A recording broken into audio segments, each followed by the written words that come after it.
दोस्तों, आज फिर नई परख के दर्शकों को मैं अभय कुमार दुबे सीधा संबोधित करने वाला हूं। मेरी बात सीधी होगी, सटीक होगी और बिना किसी हेर-फेर के होगी। दोस्तों, जिस समय मैं सीधी बात का यह कार्यक्रम रिकॉर्ड कर रहा हूं, वह बिहार में चल रही वोटर अधिकार यात्रा का अंतिम से पहला दिन है। राहुल गांधी के नेतृत्व में चल रही इस यात्रा ने देश की राजनीति में गेम चेंजर का काम किया है।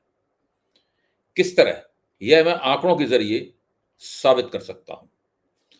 राहुल गांधी मोदी के एक ऐसे चैलेंजर की तरह उभर आए हैं जिनकी लोकप्रियता का ग्राफ तेजी से ऊपर गया है और मोदी की लोकप्रियता या तो घटी है या अपनी जगह थमी हुई है। आंकड़े यह कहानी इतनी स्पष्टता से बिना किसी झोल के बताते हैं कि राजनीति में पूरी तरह से नादान इंसान को भी उनका यह मतलब समझ में आ जाता है। कल पटना में एक जबरदस्त मार्च के साथ इस यात्रा का उपसंहार हो जाएगा। मैं लगातार इस पूरी यात्रा के दौरान आपसे संवाद करता रहा हूं। आज मैं आपके सामने यह समीक्षा करूंगा कि 17 अगस्त से हुई इस आंदोलनकारी यात्रा ने बिहार की राजनीति में कुल मिलाकर और भारतीय राजनीति में क्या भूमिका अदा की। मैं यह भी देखने दिखाने की कोशिश करूंगा कि राहुल गांधी द्वारा राष्ट्रीय पैमाने पर नरेंद्र मोदी की जगह लेने की कोशिश इस यात्रा के खत्म होने तक किस मुकाम पर पहुंची। दोस्तों, आज राहुल गांधी ने समाजवादी पार्टी के राष्ट्रीय अध्यक्ष और उत्तर प्रदेश के पूर्व मुख्यमंत्री अखिलेश यादव के साथ कंधे से कंधा मिलाकर जनता को अपना संदेश दिया। अखिलेश ने अपने चिरपरिचित प्रभावी अंदाज में कहा कि हमने भाजपा को अवध यानी उपरा में हराया, अब आप उसे मगध यानी बिहार में हराइए। बात सही है, यानी विपक्ष को बिहार का चुनाव जीतना जरूरी है, लेकिन दोस्तों, बिहार और देश की राजनीति मिली जुली है, एक दूसरे पर निर्भर है, दोनों एक दूसरे का विस्तार है। विपक्ष बिहार तभी जीतेगा जब सारे देश में विपक्ष का ग्राफ ऊपर की तरफ जा रहा होगा, यानी हवा विपक्ष के पक्ष में चल रही होगी। इसी तरह विपक्ष दिल्ली तब जीतेगा जब पूरे बिहार में विपक्ष का झंडा बुलंद हो रहा होगा। दोस्तों, सबसे पहले यह देख लें कि यात्रा शुरू होने से पहले लोकप्रियता की यह होड़ कहां थमी हुई थी।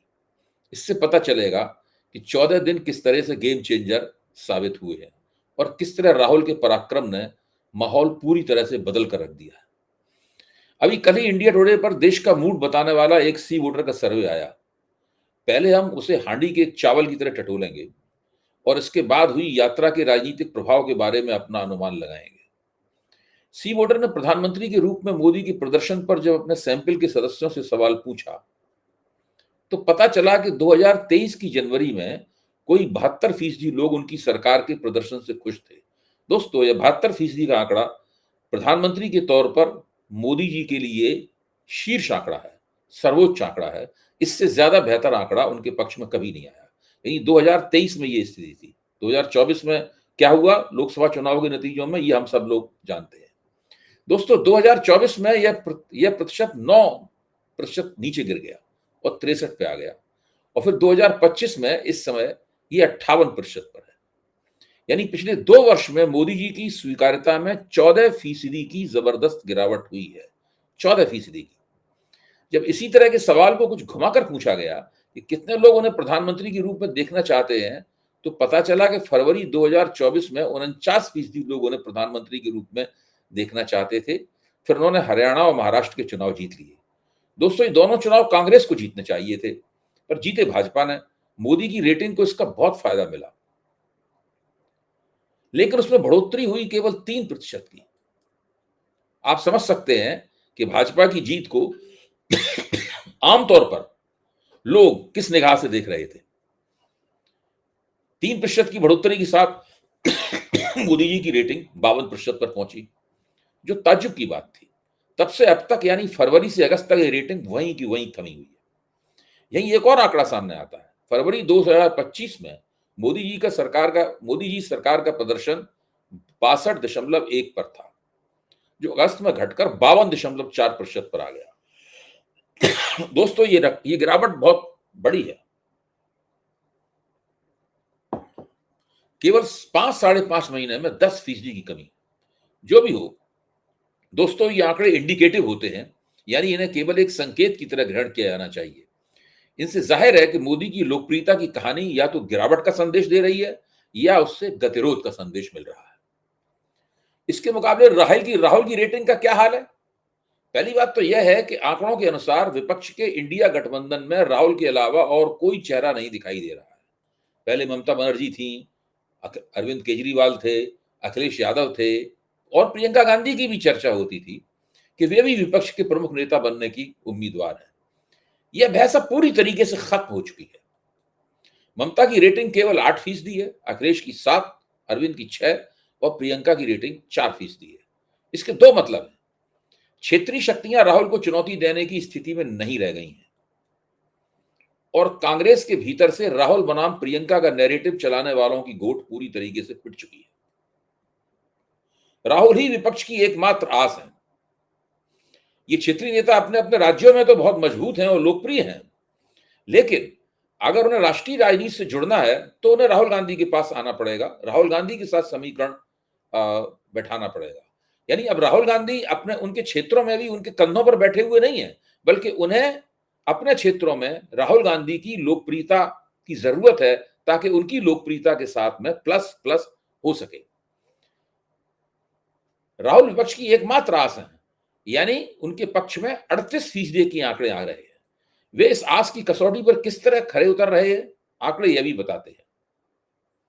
विपक्ष के नेता के तौर पर उनके काम को अच्छा और बहुत अच्छा बताने वालों का आंकड़ा 50% पहुंच चुका है। यानी राहुल के काम की सराहना करने वाले लोग भाजपा को मिले 37% वोटों से काफी ज्यादा है, 13% ज्यादा है। राष्ट्रीय नेता के तौर पर राहुल की स्वीकार्यता की रेटिंग फरवरी 2024 में केवल 13.8% थी, जो उछलकर 25% पर पहुंच गई है। यानी जो 52 पर था वह 52 पर ही रहा और जो 13.25 था वह 11% बढ़ गया। दोस्तों, अब हमें देखना है कि यात्रा शुरू होने के बाद यानी 14 दिन के दौरान कांग्रेस, भाजपा, राहुल और मोदी की लोकप्रियता और जनता से जुड़ाव की स्थिति में क्या परिवर्तन हुआ। आइए इस पर हम सिलसिलेवार निगाह डालते हैं। हमने इस स्थिति का पता लगाने के लिए सोशल मीडिया के आंकड़ों का इस्तेमाल किया है, क्योंकि वोटर अधिकार यात्रा के बाद तो कोई सर्वेक्षण हुआ ही नहीं जो इस मामले में हमारी मदद कर सके। ये आंकड़े हमने सोशल मीडिया का हाल हवाल बताने वाली मशहूर वेबसाइट सोशल ब्लेड से प्राप्त किए हैं। यह एक प्रामाणिक स्रोत है। सभी सोशल मीडिया के बारे में पता लगाने के लिए इसी वेबसाइट का इस्तेमाल करते हैं। दोस्तों, यूट्यूब, इंस्टाग्राम, फेसबुक पर वही जीतता है, वही आगे रहता है जिसके पास बड़ा सब्सक्राइबर बेस हो। इस मामले में भाजपा और नरेंद्र मोदी कांग्रेस और राहुल के मुकाबले पहले से ही बहुत आगे हैं, बहुत आगे। लेकिन यात्रा ने इस खेल को बदलकर एनडीए और मोदी भाजपा को भौचक्का कर दिया। देखिए हुआ क्या, ध्यान से सुनिए। न केवल एनडीए और मोदी भाजपा ही भौचक्के रह गए हैं, बल्कि जब पहली बार मेरी निगाह में ये आंकड़े आए तो मैं भी भौचक्का रह गया। सबसे पहले इंस्टाग्राम को देखते हैं। इस लोकप्रिय प्लेटफॉर्म पर पिछले 14 दिनों में भाजपा को 52,000 लोगों ने लाइक किया और कांग्रेस को कितनों ने लाइक किया जानते हैं? 7,95,000 लोगों ने, यानी तकरीबन 8 लाख लोगों ने लाइक किया। 92,000 के मुकाबले 8 लाख लोग। ध्यान कीजिए, सभी आंकड़े इंडिकेटिव होते हैं, यानी वो केवल रुझान का पता देते हैं। फेसबुक पर भाजपा के पेज पर कोई 1.25 करोड़ लाइक थे और कांग्रेस के पेज पर कुल 81 लाख से कुछ ज्यादा लाइक थे। लेकिन 14 दिनों में भाजपा को इस पेज पर कुल 30,000 लोगों ने लाइक किया, जबकि कांग्रेस को 3,18,000 लोगों ने अपना लाइक भेजा। यूट्यूब पर क्या हुआ, यह भी देखने की बात है। इससे तो मेरा दिमाग ही घूम गया। दोस्तों, इन 14 दिनों में यूट्यूब पर भाजपा को मिले कुल दर्शकों की संख्या 62 लाख थी, यानी भाजपा को 62 लाख व्यूअर्स मिले। लेकिन सोशल ब्लेड वेबसाइट के मुताबिक कांग्रेस को मिले दर्शकों की संख्या 30 करोड़ 60 लाख निकली। अंतर देखिए, क्या इस अंतर को देख के सिर नहीं घूम जाता? कहां 62 लाख, कहां 30 करोड़ 60 लाख। इसका सीधा मतलब है कि इन 14 दिनों में यूट्यूब पर ज्यादातर कांग्रेस ही देश की जनता के साथ जुड़ी हुई थी, भाजपा तो कहीं आसपास भी नहीं थी। लोगों में भाजपा क्या कर रही है, क्या नहीं कर रही है, यह जानने की इच्छा ही नहीं दिख रही थी। इस दौरान वोटर अधिकार यात्रा से पहले यूट्यूब पर भाजपा और कांग्रेस के सब्सक्राइबर बेस तकरीबन बराबर बराबर थे, लेकिन 14 दिनों में यह बराबरी भी खत्म हो गई। भाजपा को नए सब्सक्राइबर कुल 10,000 मिले और कांग्रेस को मिलने वाले सब्सक्राइबरों की संख्या में रॉकेट की तरह 2,70,000 सब्सक्राइबर और जुड़ गए। कहां 10,000 और कहां 2.25 लाख। अब मैं राहुल गांधी और मोदी की तुलना के आंकड़े आपके सामने रखूंगा। वोटर अधिकार यात्रा से पहले मोदी इस मामले में राहुल से काफी आगे थे। मोदी को निजी तौर पर फेसबुक पर 5 करोड़ से ज्यादा लाइक मिले हुए थे और राहुल के पास केवल 83 लाख से कुछ ज्यादा ही लाइक थे। लेकिन पिछले 14 दिनों में क्या हुआ? मोदी को लाइक करने वालों में केवल 63,000 का इजाफा हुआ और राहुल को 3,78,000 नए लोगों ने लाइक किया। इसी तरह इंस्टाग्राम पर राहुल गांधी ने 5,41,000 फॉलोअर्स प्राप्त किए और मोदी इस दौरान केवल 1,64,000 फॉलोअर्स ही प्राप्त कर पाए। दोस्तों, यूट्यूब पर एक चैनल मोदी जी का है और दूसरा राहुल गांधी का है। बीते दिनों में जिनमें यात्रा के 14 दिन, बीते 30 दिनों में जिनमें यात्रा के 14 दिन भी शामिल हैं, मोदी के खाते में 7.5 करोड़ नए सब्सक्राइबर जुड़े, लेकिन राहुल ने बाजी मारते हुए 12 करोड़ 20 लाख नए सब्सक्राइबर प्राप्त कर लिए।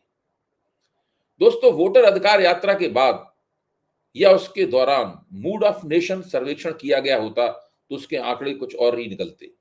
मौजूदा राजनीतिक हालात एक और बात कहते हैं कि राहुल गांधी जब मोदी को चुनाव में हराकर प्रधानमंत्री की कुर्सी पर बैठेंगे तो कहने वाले यह कहने से नहीं चूकेंगे कि इस बंदे ने पैदल चल चलकर उस मोदी को हरा दिया जो रेंज रोवर और जेट में चलता था। इस बंदे ने जनता के बीच रहकर उस मोदी को हरा दिया जो सुरक्षा के बीच और जनता से अलग रहता था। दोस्तों, आपको याद होगा कि जब राहुल गांधी कांग्रेस के अध्यक्ष थे और उनके नेतृत्व में पार्टी ने 3 विधानसभाएं जीत ली थी और गुजरात में भाजपा को हार के कगार पर पहुंचा दिया था, तो राहुल की रेटिंग में जबरदस्त उछाल आया था और मोदी की रेटिंग काफी नीचे गिर गई थी। आज की राजनीतिक परिस्थिति फिर उसी क्षण का इंतजार कर रही है। बस एक विधानसभा चुनाव जीतने भर की बात है और मोदी और भाजपा की परतें उधड़ने का सिलसिला शुरू हो जाएगा। दोस्तों, आप जानते हैं कि 2024 का जो लोकसभा चुनाव हुआ था उसमें राहुल गांधी के नेतृत्व में कांग्रेस का प्रदर्शन तकरीबन 100% बढ़ गया और मोदी का प्रदर्शन 240 गिरकर 240 पर आ गया। लेकिन उसके बाद कांग्रेस 2 बड़े चुनाव हार गई जो उसे जीतने चाहिए थे। मैंने अपनी इस वार्ता में इस बात का भी जिक्र किया था।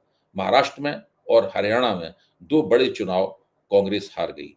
कांग्रेस, सारे समीक्षकों का, सारे राजनीति के जानकारों का कहना है कि कांग्रेस और विपक्ष हर वो काम कर रहा है जो उसे करना चाहिए, केवल एक ही काम करने में पीछे है। उसने अभी लोकसभा चुनाव के बाद कोई बड़ा विधानसभा का चुनाव नहीं जीता है।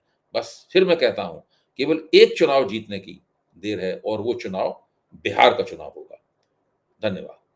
दोस्तों, जाने से पहले मैं आपसे हमेशा की तरह अनुरोध करूंगा कि आप नई परख को अगर पसंद करते हैं, इसका विश्लेषण आपको पसंद है और आज की वार्ता आपको अच्छी लगी तो आप हमें सब्सक्राइब कीजिए, अपने परिचितों, दोस्तों, रिश्तेदारों और खासतौर से घर के नौजवानों को प्रोत्साहित कीजिए कि वे भी नई परख के साथ जुड़ें। बहुत बहुत धन्यवाद।